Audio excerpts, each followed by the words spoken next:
If someone who works for you is underperforming, not hitting targets, not doing what they're supposed to be doing, what can you do about it?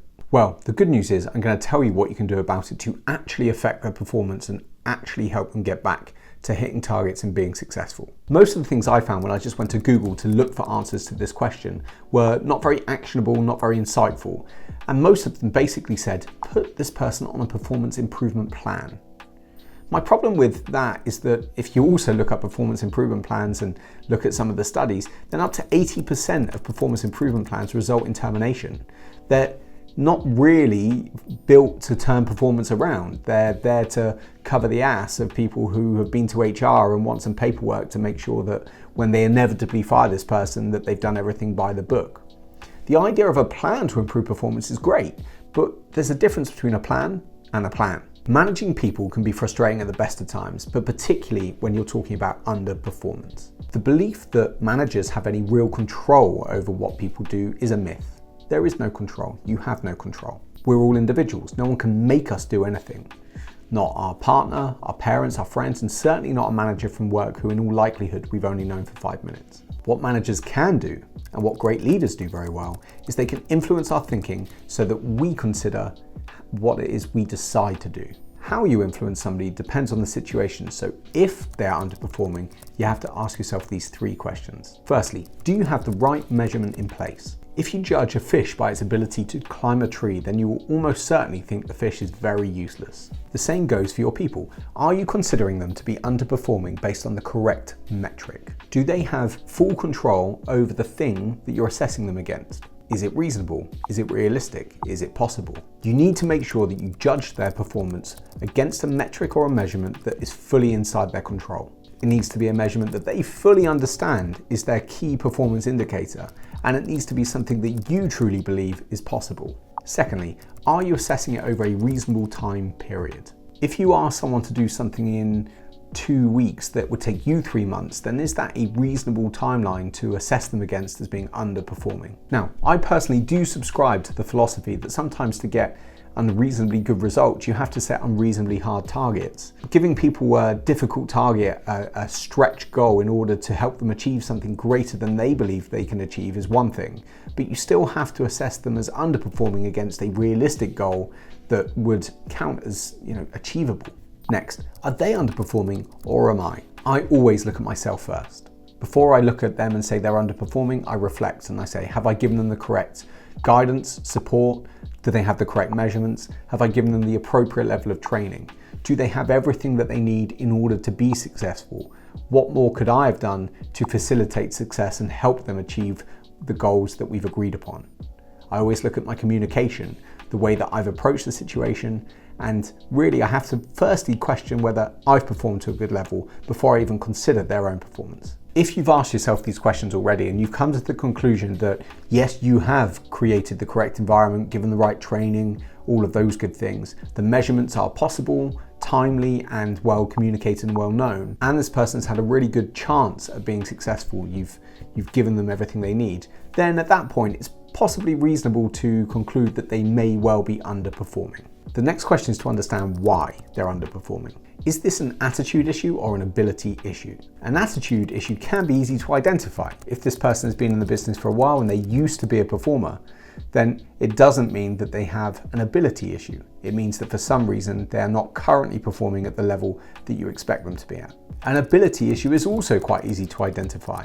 You look at their work, you assess on a micro level the things they're doing versus a top performer. You compare the individual elements of the role that they're doing versus a top performer. You pick out the differences, and those differences are your ability issue.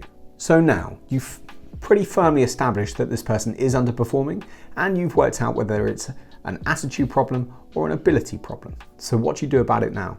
This is where you have to have a think about how to influence them, their own thinking, and shape their performance. I think that starts with a conversation that covers these 3 things. Number 1, awareness. You need to share your performance concerns with them.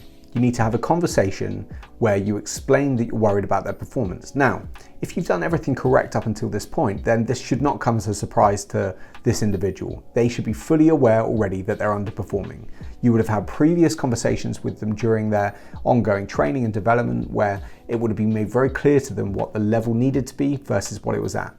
Hopefully their target is some sort of KPI, mathematical measure that they've got access to in real time. So at any given time, they can clearly see where they are against their measure. So it wouldn't be a surprise for them if you suddenly said you're underperforming. It may also be good at this point to show them how their performance is affecting your overall team, if that applies, what it's doing to the kind of the bigger picture, the impact that those targets and those numbers have on the wider business. The main thing here is that you have to both agree that they are underperforming against a metric that is a reasonable measure of success, hopefully one that they always understood to be the key measure of success. Second, ownership. Before anyone can perform in any walk of life, they must take ownership. It is impossible to have high performance or really performance of any kind without ownership. Ownership means responsibility. You absolutely need them to take responsibility over the current underperformance and complete ownership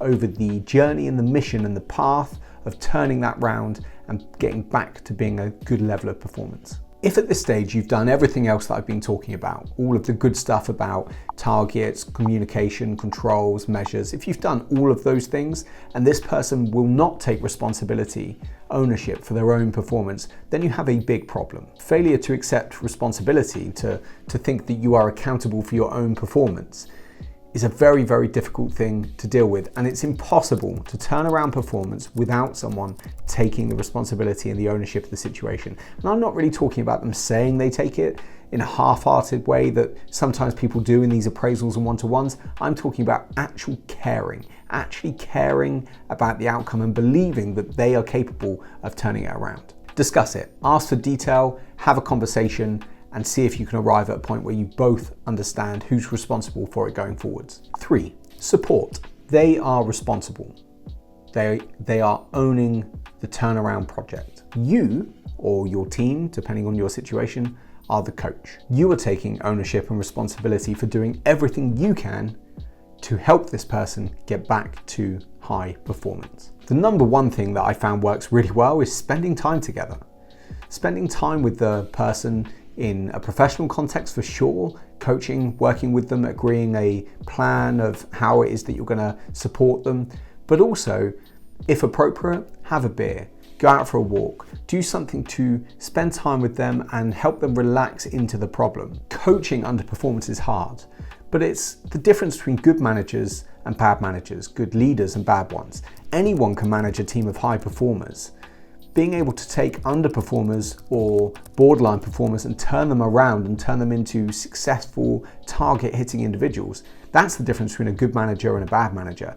If you want to be a good manager, you want to be a good coach, a good leader, this is a part of the job that you have to get very good at very quickly. You might want to consider lowering the bar for a while, breaking that big target down into smaller steps, or changing the target for a little while whilst this person builds their confidence back up. You want them to be committed to turning it around, but you want to ask yourself, are you committed to turning it around with them?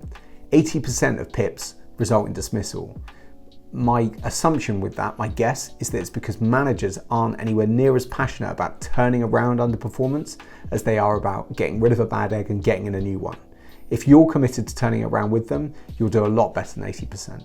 4, trust and belief. A lot of underperformance comes from a loss of confidence for one reason or another, possibly inside the workplace, possibly outside the workplace. It is up to you as a coach and as a mentor to work out what that is. Whatever the cause of the loss of confidence, you need to turn it around. I think trust is a big part of this. Showing somebody that you believe in them, showing somebody that you support them and that you're going to keep working with them until you get to where they need to be. That is a huge weight off the shoulders of somebody who's underperforming. As people, we don't want to underperform. We want to do a good job. Nobody likes going to work every day and being unsuccessful, not hitting targets, not getting to celebrate success. We want to do well. We're naturally inclined to try and be successful and to be progressive. So if somebody's struggling and not doing that, then be human. Listen. You're a human being, they're a human being too. Just think about how you would feel in that situation and act accordingly. One thing the HR guys do have right is to document it. Make sure that you keep notes, that you write this stuff down. You're a manager, you have a responsibility to make sure you have records of this stuff, but don't just make it about the admin. I've seen personal development plans which are literally a box ticking exercise on a sheet of paper, and then somebody goes, okay, great, you've got your PIP, we'll put that in the folder there and I'll come back to you in 2 weeks' time and see if you've hit that or not. Document it, sure, but the plan needs to be a plan, not just a tick box exercise for the purposes of HR admin. When all is said and done, you won't turn around all underperformance, and you need to be okay with that. Sometimes people need a break, sometimes people need a change.